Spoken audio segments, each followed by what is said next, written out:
Hello everyone, welcome to the new world with IIT thinking. हम आज इस question को सॉल्व करेंगे। ये बहुत ही अच्छा क्वेश्चन है और इस टाइप के क्वेश्चन को सॉल्व करने के लिए हम आपको ट्रिक बताने वाले हैं। ठीक है, ये बेसिकली अगर हम ज़्यादा डिटेल में बात करें तो हम अगर एग्जैक्ट बात करें तो यह बेस्ड है एल्डोल कंडेंसेशन रिएक्शन। ठीक है, एल्डोल कंडेंसेशन रिएक्शन हम और जब मैकेनिज्म देखेंगे तो देखेंगे। अभी हम फिलहाल ट्रिक की बात कर रहे हैं, इस क्वेश्चन को ऐसे कैसे अप्रोच करना है। तो देखिए, ये क्वेश्चन, ये ट्रिक तभी अप्लाई करना जब आपके पास क्या हो, कि हमेशा याद रख लेना, कार्बोनिल कंपाउंड हो सबस्ट्रेट में और उसके पास अल्फा हाइड्रोजन होना चाहिए। देखो, ये कार्बोनिल कंपाउंड है, कार्बोनिल ग्रुप है, उसके जस्ट बगल में ये अल्फा हाइड्रोजन है, यहाँ पे दिख रहा है।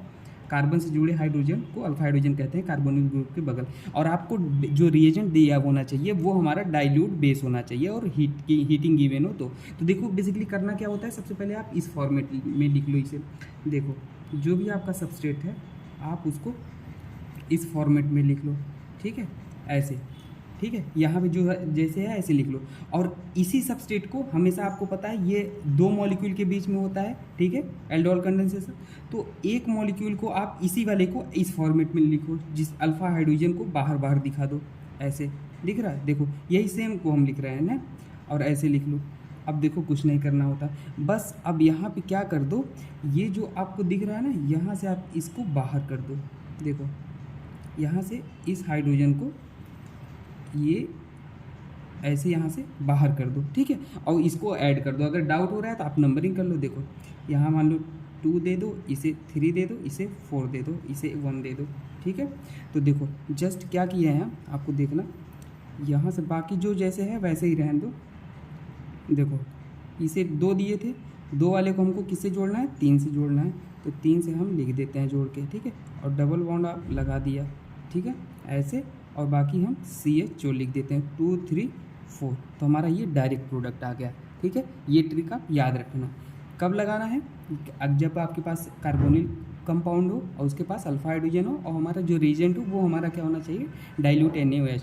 आपको पता है एल्डोल कंडेंसेशन रिएक्शन में जो हमारा बेस रिएजेंट होता है वो डाइल्यूट बेस होता है। ठीक है, और देखो ये हीटिंग गिवन हो तो ये हो गया। ठीक है, अब ध्यान देना, अगर मान लो आपको एक बार और कराना है इसका रिएक्शन, अगर सपोज करो एक बार और हम कहें, बेस है, मान लो बेस ले लेते हैं OH माइनस और हीट गिवन है, तो फिर से आपको क्या करना है, देखो सेम।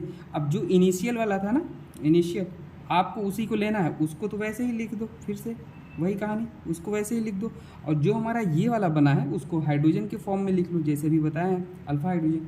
तो देखो आपको दिख रहा है, देखो, तो यहाँ पे H ऐसे लिख लें, इसको ध्यान देना।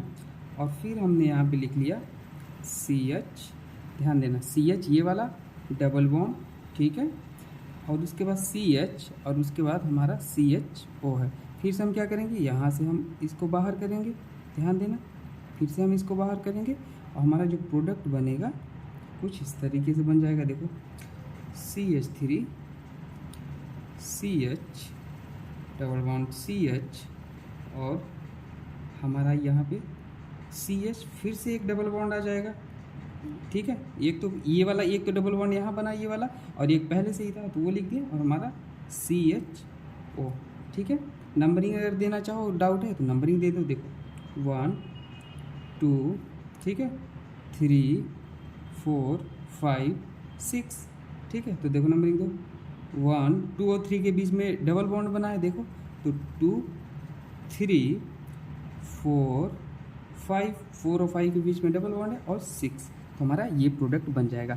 तो आप इसको ऐसे याद रख लेना। ठीक है, 2 बार कराना हुआ रिएक्शन, फिर से अगर बोले तो ऐसे हो जाएगा। तो इस क्वेश्चन को आप ऐसे अप्रोच करना। ये आप एल्डोल कंडेंसेशन रिएक्शन जब पढ़ोगे तो उसमें डिटेल में पढ़ोगे। एल्डोल कंडेंसेशन में देखो क्या होता है, कंडीशन हमारा कार्बोनिल कंपाउंड होना चाहिए, कार्बोनिल कंपाउंड, और उसके बाद हमेशा अल्फा हाइड्रोजन होना चाहिए, और जो हमारा रिएजेंट होना चाहिए वो क्या होना चाहिए, डाइल्यूट बेस होना चाहिए। ठीक है, ठीक है, ओके, थैंक यू।